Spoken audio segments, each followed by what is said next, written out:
Gents, welcome back to the channel. I hope you're all doing okay.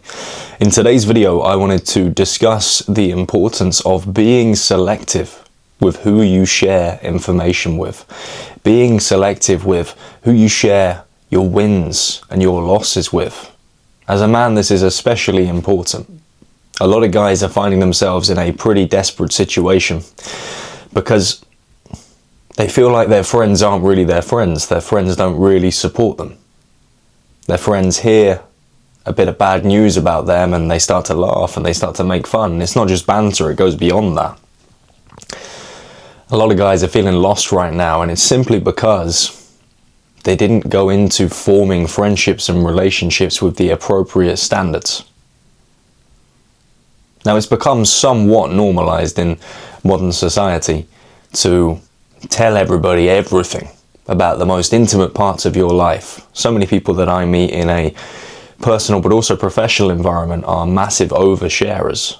You know, you meet somebody and within 5 minutes he's told you about his entire life story, the breakdown of his marriage, how he misses his kids that he no longer gets to see, and all this stuff is obviously tragic and you have sympathy for these people. But a part of you thinks, my goodness, John, or my goodness, Dave, we've only just met.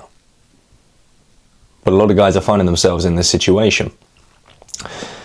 Now, it's very important who you select as a friend. It's very important who you choose to spend your time with, because these people can either elevate you or they can bring you down.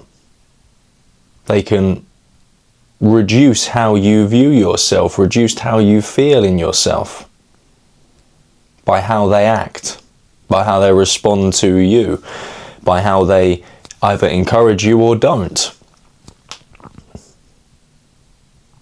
There's going to be times in friendships where there is some banter, there is some cheeky jokes, maybe even a little bit of funny disrespect at times.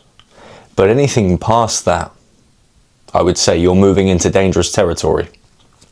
Because disrespect starts off light. It's the same within relationships. When a woman feels like she can really disrespect a guy, it never starts off as huge disrespect. It starts slow and it builds and builds and builds up until the point that she realizes this guy's not going to do anything. This guy's going to take it. He's going to be a good boy and he's going to lie down. He's going to let me speak to him how I like. And with your friends, although it's different, it's not too dissimilar. And if you show your friends that they can disrespect you, they can laugh at you, they can mock you, they can do so publicly, then their level of respect for you will fall because they don't see you as somebody who respects themselves.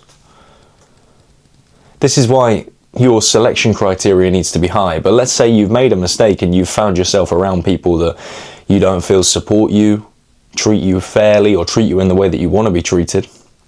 Maybe they laugh at you, maybe they mock you, they question you, they doubt you. You got to look out for the signs. And there will be opportunities to correct them. There will be opportunities to confront them. If you're sharing a win and you see within their eyes that they're not really happy, maybe a scowl, maybe a sigh, maybe a frown, maybe a general view of disappointment from them, you can call it out. You can say, oh, you're not happy? You're not happy for me?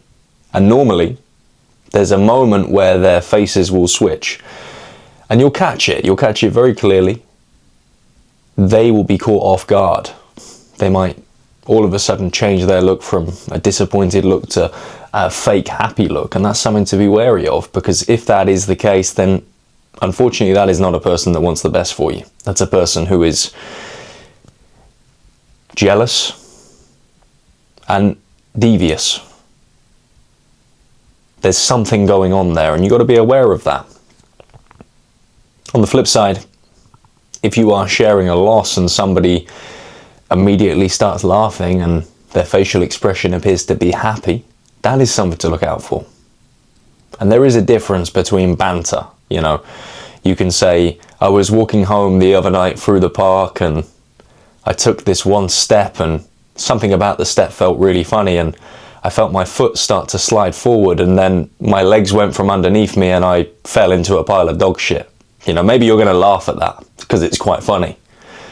But when you're talking about a real loss within your life, you're talking about a moment of pain, and you've got a friend in front of you that's sat there smiling, no, that's not a friend, and that's somebody you need to cut off. It's better to be alone and lonely than it is to be with people and miserable. Because these people, they will attach themselves to you, and they will just chip away at your very soul, at your core. It's so important to start getting rid of these people and filtering through the people that you have around you. It's not about having the highest standards in the world and not accepting any banter or anything like that. Sometimes you need a laugh, especially us guys. You do need to be around friends and be able to take the mickey out of each other. Have a bit of a laugh, have a bit of a joke. It's a form of, especially in British culture, it's a form of affection, you know, taking the mick with your friends. However, this goes too far. And I see a lot of guys that don't really have any friends. They're just in these groups where they're bullied.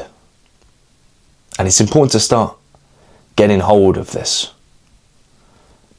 And something that you have in your power is what you choose to share. It's the main reason really that I wanted to make this video. You have the power to speak or remain silent. Like in America, right? You have the power to remain silent, or you have the right to remain silent. You do. You don't need to talk. You don't need to tell people about the lowest point of your life, the low moments. You don't need to tell people about all the wins and all the good things going on in your life, because believe it or not, guys, there are some people who will hear you doing well and they'll feel really jealous. They'll feel really envious of your success, and not a nice type of envy, a dark type of envy. And they'll start to silently wish that things go wrong for you, because they see your success as rubbing it in their face that they're not experiencing the same success as you. Some people are really dark and they don't like it, and you put a bit of a target on your back when you share your wins with people. So always try and keep things close to your chest. It's not about being completely mysterious and weird and a guy who just lurks from corner to corner. No, it's about being a guy who is just careful about what he shares and who he shares it with. Now look, if you can really trust somebody, and somebody has proven themselves over a period of years, or through some really difficult moments, or through some really great moments, that's someone you can trust, that's someone you can share things with, absolutely share it with them. If you have family that you feel that way about, share it with them as well. It's important to share your wins with the right people. But, my friend, if there is any doubt in your mind that who you're about to talk to you are unsure of, and their intentions towards you, just stay quiet. Literally nothing bad can come from staying quiet. Nothing changes. There is no difference in the current state of events. You've just chosen not to say something. But if you do say something and they do have bad intentions towards you, maybe that one bit of information that you were going to relay to them because you couldn't help yourself but to talk is going to be the thing that gets them to start plotting against you. And I know some people think, whoa, this is a bit too much. This is a little bit too much. Not everybody has this sinister plan. And I'd say you don't know. You know, there are people that will hear about the new job that you've just got an offer for and that you're about to accept, and they'll go and tell your current employer. They'll say, oh, by the way, he's leaving, and he's gonna go very soon. And then all of a sudden, when that offer falls through, you try to go back to the old job, you don't have a job anymore because someone's tried to sabotage it. So it's smart really to keep things close to your chest, especially professional things like that, at least until the point that it's happened. You know, don't announce before you've signed, don't announce before really you've started. It's a sad thing to have to consider, and I understand that maybe listening to this it feels a little bit hopeless and it feels a little bit depressing. And I agree, if you think about it for too long, maybe it can feel like that. But I would say, look, you can look at it in a sad way, or you can be happy. Happy that you have autonomy over the things that you say and the things that you share with people and who you share with, right? You have the power to prevent problems from coming into your life just by keeping things to yourself and being very careful with who you share them with, if you do share them. So look, we've covered a few things in this video today, but I think what it comes down to is, look, you have to have a good selection process with the people that you have in your life. This can be friends. Sometimes it can be family, right? Not a lot of people are blessed with the most supportive family. Just because somebody shares your blood doesn't mean that you can trust them, right? So if there are members of your family that you feel this way about, that you're unsure about, don't be telling them information that they could use against you. Don't be sharing things that you don't feel to be absolutely necessary. This can be relationships too. You know, this can be with a girl that you've been seeing for a little while, but you're not sure if you can trust her with certain bits of information. If you have doubts, don't share. Keep it to yourself. And when you get that confirmation that this is a person you can trust, then maybe share things with them. You don't owe everyone an explanation. And that's a real great part of masculinity that I feel like when men come to that conclusion, they get a lot of peace. It's okay. Let people think what they want. Let them guess. Let them wonder. Let them ponder over what you're doing or what you're not doing. It doesn't matter. And you don't care. You're just going to do you. You're just going to carry on, crack on, and let people think what they think. And if you do want to share things, you can. But if you don't have to. Anyway, guys, if you took some value from this video today, be sure to smash the like button, comment your thoughts down below, and consider subscribing to my channel for much more from me. Thank you.